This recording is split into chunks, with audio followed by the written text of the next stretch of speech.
What's up, everybody? Welcome back for another video. I'm going to be talking about promotions today. So we're going to go over promotions and rank, how long you have to be in that rank, and how that process all works.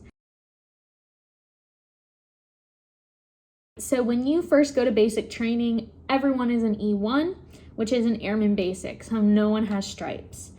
When you graduate BMT, you could become an E2 or an E3 based on if you have a college degree or if you signed any special contracts or if there were any incentives at the time that you joined. So that is something you're going to have to talk to your recruiter about to see if you qualify for a quick track promotion from E1 to E3 or even an E2. So for those who don't have any special contracts or don't have a college degree, in order to promote to E2, so when you first join, you're an Airman Basic, which is an E1. In order to promote to E2, you have to have 6 months time in service. So that time in service starts the day that you leave for basic training. So mine is August 14th. That is the day that I left to go to basic, and I landed in San Antonio. So that is my time in service date, August 14th, 2018. So from an E1, when you get to basic, that's what you are, Airman Basic, you have to be an E1 for 6 months, and then you promote to E2 and you will have 1 stripe. So if you joined the Air Force on March 1st and came in as an E1, you would be promoted to E2 on September 1st. So that's pretty fast. You won't be an Airman Basic for long at all. I know for me, I signed a special contract. So when I graduated tech school, my tech school was about 5.5 months long. I jumped to E3 because I signed a 6-year contract. So that's what I mean when signing a special contract or having a college degree. There's just different incentives. So definitely talk to your recruiter about that. So from promoting from E2, which is an airman, to an E3, Airman First Class, you have to have more experience. So in order to jump from E2 to E3, you have to have 10 months of time and grade. So time and grade is from the date that you promote. So from whatever date you promoted to Airman, E2, you have to have 10 months from that date to then promote to an E3. So from ranks E1 to E4, it's all about how long you've been in, and you will automatically promote unless you have some disciplinary action that bars you from promoting.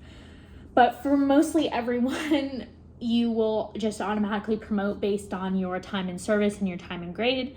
And then when you get to promote to E5, that's when you start testing and you have to have strong performance reports and things of that nature. So I'll get into that too.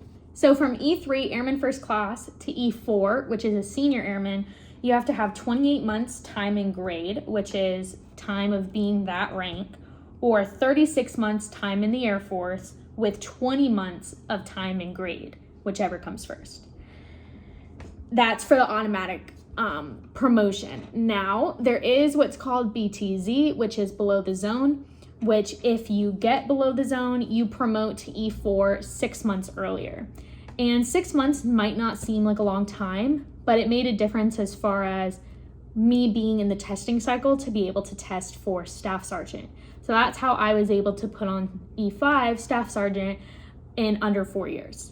So I became a staff months before I even hit my 4-year mark. Now, from promoting from a senior airman to a Staff Sergeant, this is where it gets more competitive, and now you have to test. So promoting to E5 requires 3 years time in service, 3 years in the Air Force, and 6 months time in grade as an E4, so as a senior airman. You have to score high enough on your WAPS test, which is your Weighted Airman Promotion System test, and you have to receive good ratings on your latest EPRs, which is the Enlisted Performance Reports. And you have to have completed Airman Leadership School prior to promoting. So promoting to E5 is a lot more in depth than the other ranks. So there's just more that goes into that. But for me, backtracking, I was an Airman First Class in E3 from March 2019 to August of 2020.